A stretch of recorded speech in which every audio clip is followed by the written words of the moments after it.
সংখ্যানুপাতিক প্রতিনিধিত্ব পিআর ছাড়া কখনোই স্বচ্ছ নির্বাচন সম্ভব নয় বলে মন্তব্য করেছেন বাংলাদেশ জামায়াতে ইসলামীর নায়েবে আমির আব্দুল্লাহ মোহাম্মদ তাহের।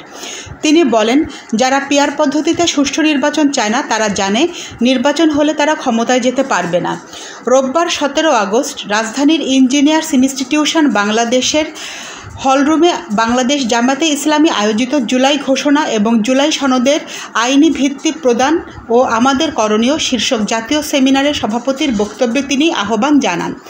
রাজনৈতিক সংকট মোকাবেলায় জাতীয় ঐক্যের ডাক দিয়েছেন এই জামায়াত নেতা।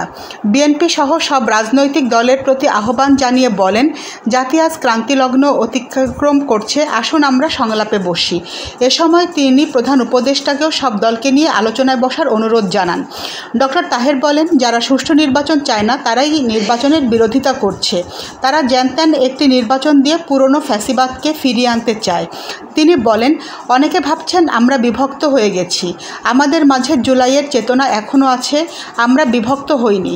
যারা পিআর পদ্ধতিতে সুষ্ঠু নির্বাচন চায় না তারা জানে নির্বাচন হলে তারা ক্ষমতায় যেতে পারবে না, তাই তারা পিআর পদ্ধতিতে নির্বাচন চায় না।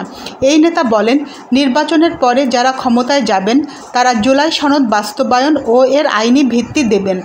তারা যে এটা করবেন সে গ্যারান্টি কোথায় পেলেন?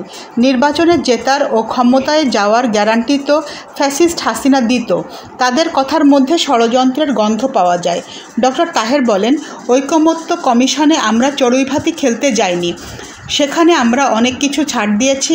ঐকমত্য কমিশনে যেসব প্রস্তাবনা ও সিদ্ধান্ত রাখা হয়েছে নির্বাচনের আগেই সেসবের আইনি ভিত্তি দিতে হবে, তারপর হবে জাতীয় নির্বাচন, নয়তো নির্বাচন জনগণ মেনে নেবে না। তিনি বলেন, দেশের অধিকাংশ মানুষ পিআর পদ্ধতির নির্বাচন চায়, নির্বাচনের আগে জুলাই সনদের আইনগত ভিত্তি চায়। আর প্রধান উপদেষ্টাকে লক্ষ্য করে তিনি বলেন, পিআর সংস্কার এবং জুলাই সনদের আইনগত বিষয় গণভোট দিন, জনগণই এসবের সিদ্ধান্ত নেবে।